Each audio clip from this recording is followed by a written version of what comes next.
Hello everyone. In this series of podcasts, we're going to go over the binding process.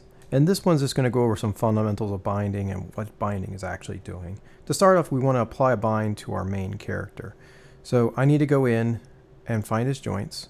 Now, how you apply bind is you select all the joints first and the geometry last. So I'm just going to hit down shift and expand my joint chains.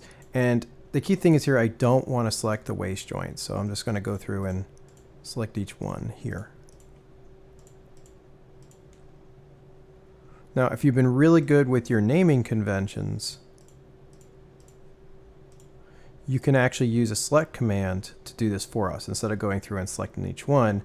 And what I can do down here in the Meld tab, I can say select, which is the select command. Then I can say -R, which pretty much means replace. So if you have anything currently selected, it'll replace it.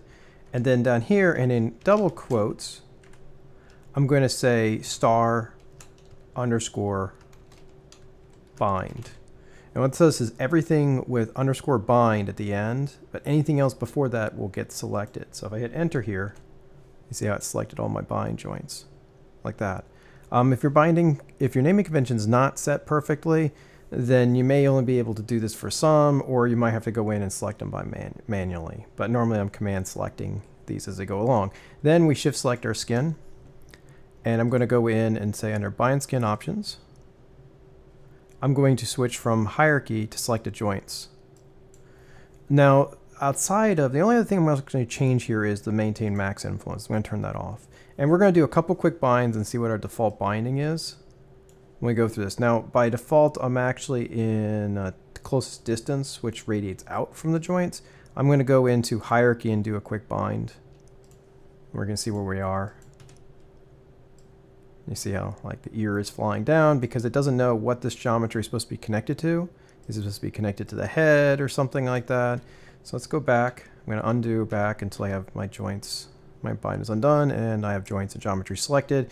Now I'm going to go into the heat map and hit apply. This one will take a little bit longer to do.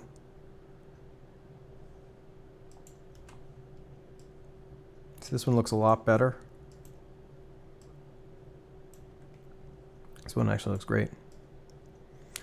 However, we are going to be in the future pretty much resetting these weights because any small types of weights are going to be issues. So now I have my bind. I'm okay with that. Normally it's either the ray tracing is normally the heat mapping, or the voxel one is actually the best one to give us. But if you have open holes, then hierarchy is normally a better one. Okay, so what is binding doing? Well, binding is doing this. If I select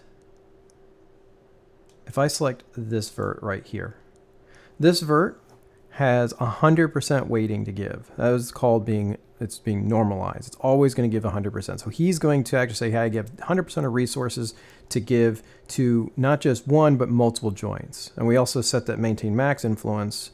We turn that off now, so it could be every joint in the entire character. So how do I see what this vert is being influenced by? Because right now I would assume that's going to be influenced by this joint, possibly this joint, this joint, this joint, and this joint up here. So if I go up to Windows and I go into General Editor's Component Editor, this gives us information on our components. Now, if you, by default, it's on polygons. If you go down to smooth skin, you can see that these are what they're actually being influenced by. It. We see the center back 4 bind, the center back 5 bind, 6 bind. So that's actually, like all the way down here. And then arm 1 and clavicle and the neck is not being influenced on here. You can type in here, if you wanted this to be entirely on the back, you could influence this at any time. You could just literally go in and say, okay, I want the last back one. I can hit 1 and that's 100%. You see how it's now a total of 1 or 100%. If you ever remove one of these, like if I zero this out, it will redistribute the weight. That is what's called being normalized. This is a feature that's in it. You can turn this off, but at the end of the day, it has to be set to 1. So one of our main philosophies is when we set something, we remove weight around, Maya is going to reset it for us. And it normally goes to the other things that have influences, like these other joints here, but it doesn't always do that. And we want to prevent Maya making the decision for transferring our weights as much as possible. So in this case, we're going to try to reduce the amount of negating weight, taking weight away. Now, there are going to be times we're going to have to do that, but we're just going to be really cautious that it didn't go someplace where it goes. But anything with any type of weight to it, like this is practically 10% of the whole weighting, we wouldn't want to just zero that out unless it was like absolutely necessary type of thing. I'd rather add weight to someplace else because you know exactly where it's going. Like if I said I wanted to make this guy completely to this joint here, I could say 1, and now you see how all the ones disappeared. So that weighting will be completely to this joint right here. Okay, so the component editor is pretty much the bare knuckle way of seeing our weighting. The next thing we want to do, and I actually have a button for this, so I'm going to go and create a button for it because I hate going to that menu on it. Okay, the other way of actually applying weight to something is to look at the weight map. Now, I can, with that vert selected, actually, let me go away and select away from that. I'm going to select my geometry. And under skin, I can go into my bind skin and go into my options here. Okay. So, not my bind skin option, excuse me. I'm going to go into my skin and go into my paint skin weights option. And you see how I got this color map. I'm actually going to reset my tool because I want to see this as gray. Okay. So in here, I can see my influence. I see my back and I see these. And if I click through these, you can see how my influence is going here. And you can see how this guy is pretty strong to that one right here. That's because that's the one I just weighted. So you can see that this guy right here is 100% to this joint, which actually was the wrong joint to actually weight it to. I would have weighted it to this one if I was going to do 100% to it. But you can see how quickly. So pretty much white means, or the closer to white means the closer to 100% or 1. Black means a closer to 0% or you know, no weighting at all. The problem is it is kind of hard to tell how much weighting is actually on this system. And that's why I kind of had that color map stuff on there before. Down here, we do have our coloring map on here. I can turn this on. And I normally get rid of green and orange because I'd like to have like a heat map. I move this yellow in the middle. And what this tells me is that to this joint right here, that I'm on joint 5, that all the stuff above here, you could see how much influence it's going through. Even a very small amount of weight. Blue means, on this case, it's close to black. It means it has a little weighting. So this joint has influence all the way to the middle of the arm, which we would not want. Then down here, you see that's red.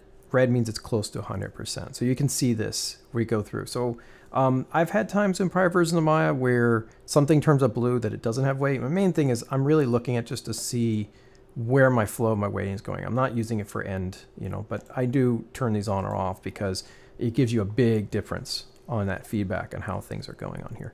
So those are our initial weights, and that's what we're trying to do. And ideally, if I'm adding weights to one area, like if I go to add and I put a full brush on here and I do this, it's literally taking our weight away